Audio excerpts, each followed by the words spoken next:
Hello and welcome to the In the Money Players podcast. This is our show for Saturday, February 8th. PTF back with you in the Brooklyn bunker once again, joined by a man coming to you, it looks like, from the belly of the beast, Manhattan. He is Jonathan Kinchin. JK, what's up, buddy? Yeah, I am. I'm here. It snowed last night, Pete. That's I noticed. is, You look upset by this. yeah. I'm just at this time of year in Austin, it starts like you start thinking about going to the pool. It was 80 the other day in Texas. Yeah, it was warm. It was warm. I was sweating. I had a hoodie on. I was sweating, but yeah, it's still the greatest city in the world. That's what they say. That is what they say, and it's hard to disagree. Now, let's talk about the Super Bowl for a minute. Do you have plans? Do you know where you're going to be posting up watching the game? No, it's funny. I don't always have Austin during that. Just the way that the schedule usually Sure. lines out. So this year I do. So we'll be hanging out, enjoying. Yeah. So nothing crazy. I like to watch the game though, and so I'll go to a Super Bowl party, but I usually find myself getting annoyed by dumb comments. So sometimes it's better just to enjoy it alone.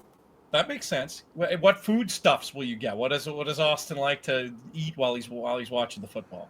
Yeah, I mean, we'll probably just like pizza out or something. It's Classic.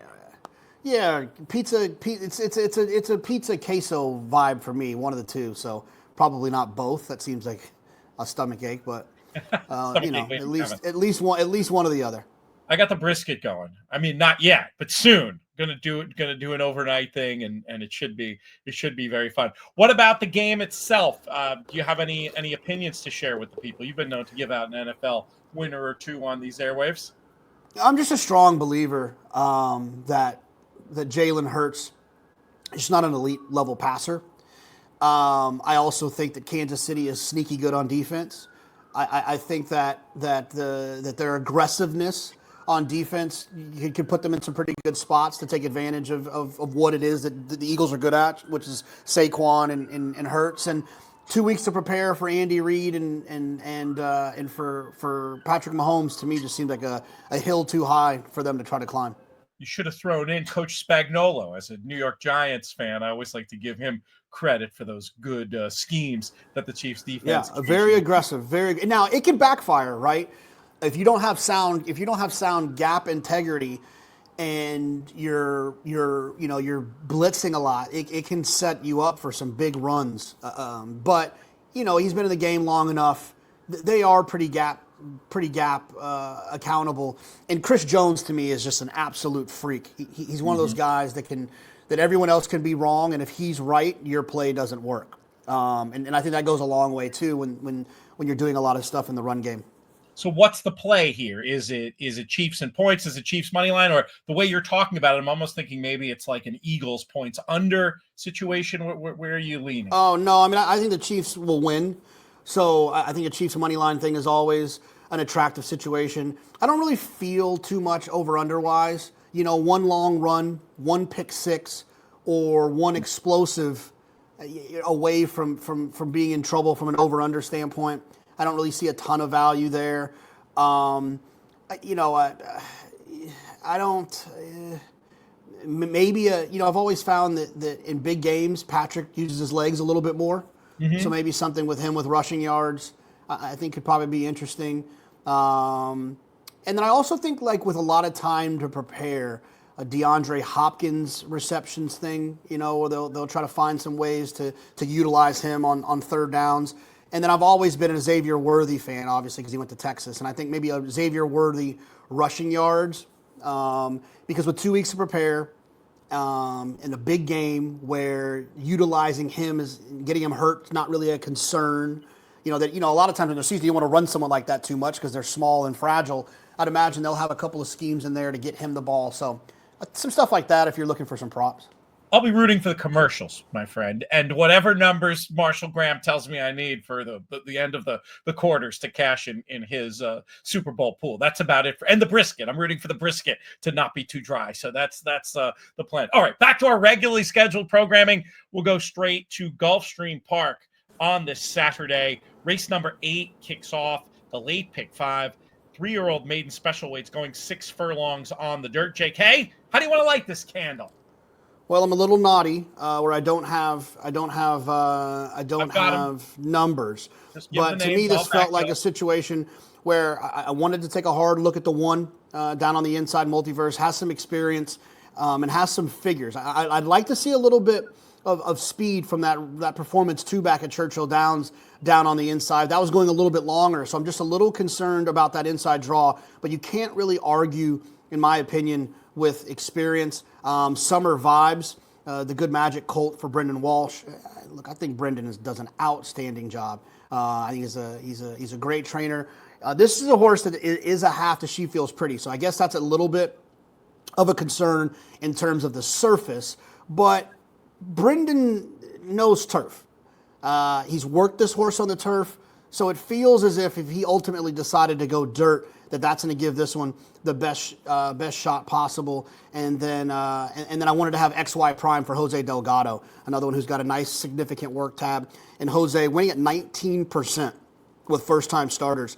And I thought that was something that you wanted to pay attention to. Outside of that, I'll probably need to just take one peek at the workout report to make sure I'm not missing anything.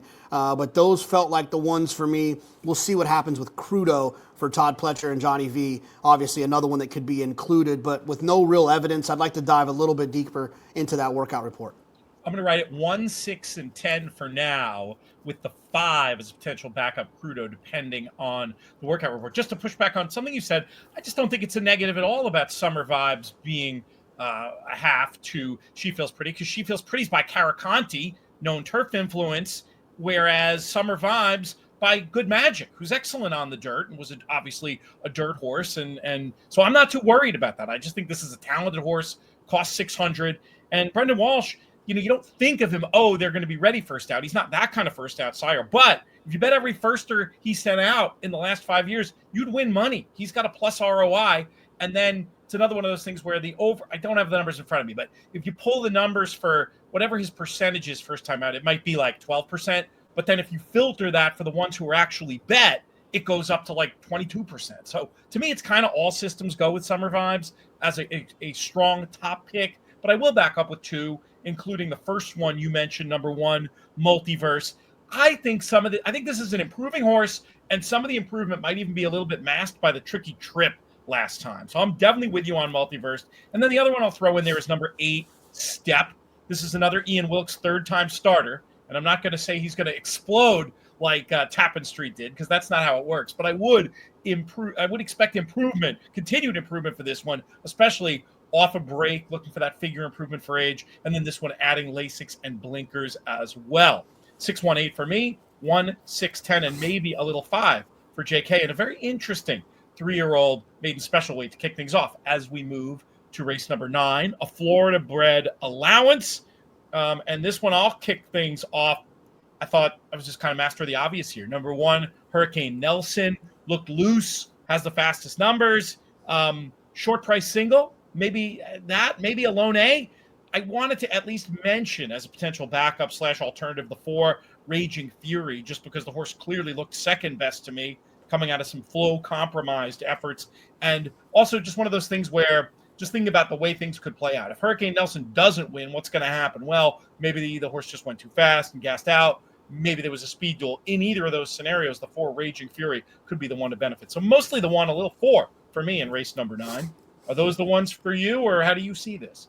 Yeah, I'm going to be ice cold to the 1. I mean, I understand Hurricane Nelson is you look up Hurricane Nelson in the dictionary, and most would see a picture of a chandelier.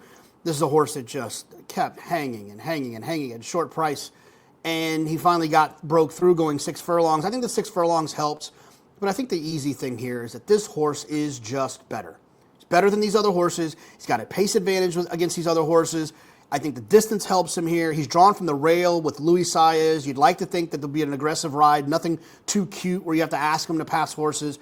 I think that this is a circumstance in which if anything else in here got me even a little bit excited, I would try to beat Hurricane Nelson, but he'll be ice cold for me. Yeah, that's a fair point about the money burning before the last race. Another reason why I don't hate the idea of having at least one backup line, but you make good points about why he could be a confident single despite those question marks. Let's move on to some stakes action. Don't know what happened to my voice there. The ladies turf sprint stakes goes as race number 10 for these fillies and mares going the flat 5 furlongs around Gulfstream Park's oval. JK, we'll keep it with you. Yeah, it makes me a little bit nervous taking two horses that come from off of it, but these horses are just so much better than everyone else in here. I'm going to take the two Caraya, who ran extremely well last time against the other horse I'll pick, Just a Care, came from out of it. The pace did fall apart, but that's what happens in these 5 furlong turf sprints. I feel like they all kind of start to, if they're run really fast, they're all going to kind of get a little slower late in the race. And then Just a Care again, like I mentioned, Luis Saez, second time for Brian Lynch. Now, this horse comes in off back-to-back wins and did show speed once upon a time for Rusty Arnold. So maybe it was just a circumstance where this horse broke a little bit slow, back to Luis Saez, pop away from there. I'm hoping that I have the best speed in Just a Care, or at least the horse that's going to be forward. And then I feel like I have the best closer in Caraya, the two horse to the inside for Mark Cassidy. I'll use those two and try to advance. I'll take another look at Caraya. I did come up with Just a Care as the top pick. I liked showing that new dimension last time coming from off the pace for a horse who did show speed in the past. It just seemed like one that could improve again, potentially in the second start for Brian Lynch.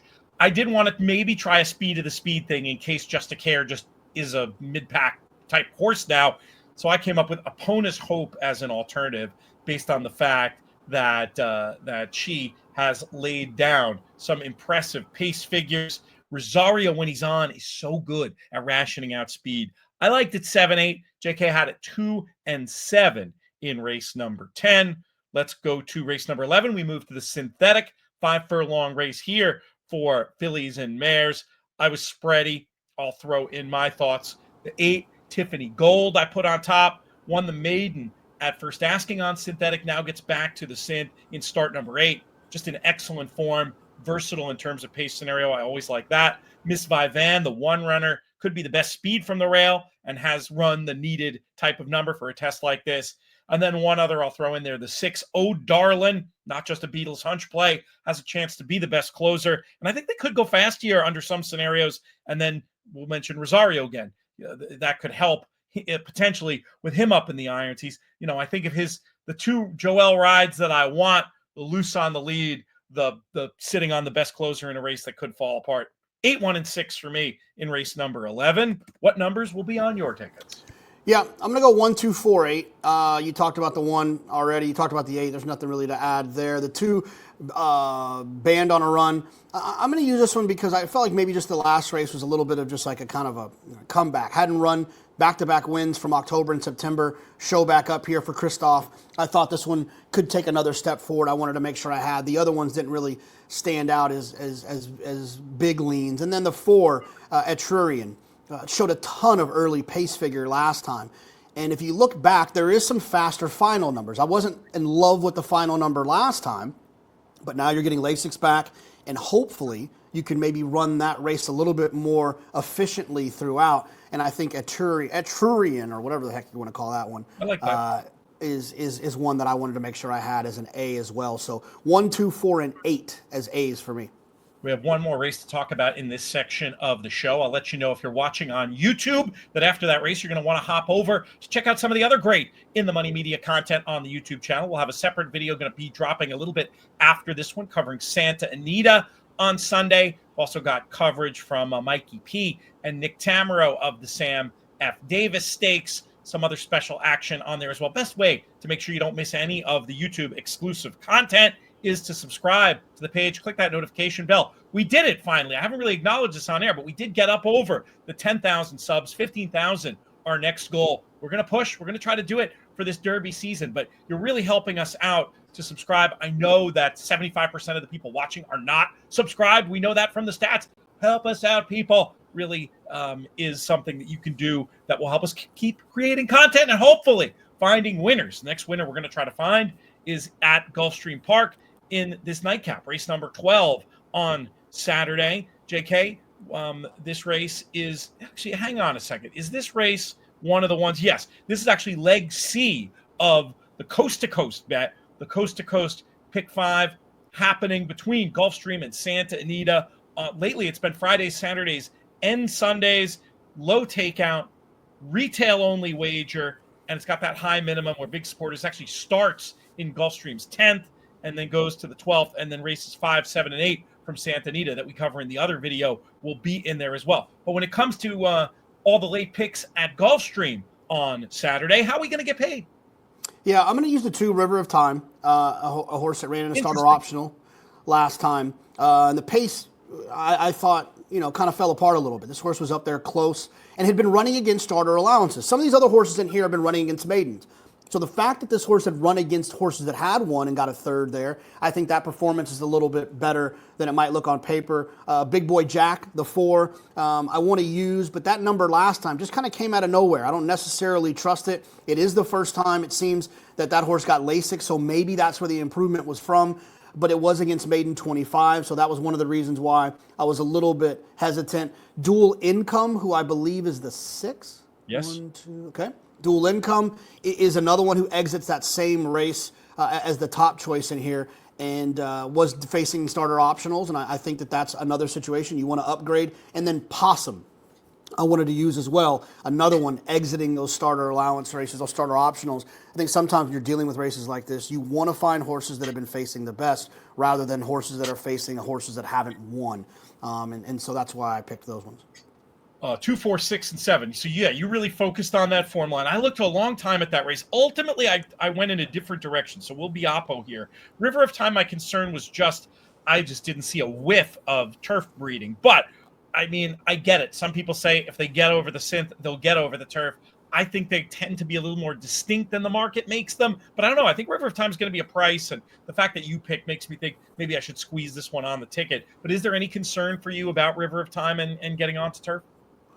I mean, I understand the point, but I think that if you can at least handle the synthetic, run well on the synthetic, it's assumed that at least your style fits that, right? More of a kind of a late running style surface. So it's definitely a concern. I'd be more concerned about getting overly excited about a horse, and I hope I'm not calling you out here, overexcited about a horse like Win with Faith, who won with a wide trip last time on the grass, but facing maiden 35s. Yeah, I'm going to keep that horse in the mix, but it was more of a deep backup for me. And with the assumption, and we do this before we see Brian Natto's morning lines, my assumption would be that Win with Faith is going to be a big price in here. But I put Dual Income on top with sort of a similar angle in that I just thought this is a horse that's probably better on turf than synthetic. Did win the lone turf start. And then I also thought, last time that wasn't the easiest trip. Watching that common race back on turf. I thought this time might be able to trip out from a stalking position. The other one I like that you did not mention was the 10 runner I'm Due. Did need the drop to bring about the improvement, to your point, but now just takes the next logical step. I do not love this post, but this was a horse that made sense. And then I did want to throw in Win with Faith again, thinking, I agree, probably the beneficiary of a fast pace last time, but wasn't the easiest, didn't have the easiest go at things early. I just thought, if the things boil over here in a race where I'm questioning that other form line, one I wanted to keep on side as more of a backup. So we can both win here if Dual Income gets it done, but I'm 6 and 10 on the A line, 9 on the B line to close out what we have to say about Santa Anita. Gulfstream, if you're listening on the podcast side, we're going to be back after a short break with Santa Anita. And if you're on YouTube, click another one of our videos on the In the Money Media channel.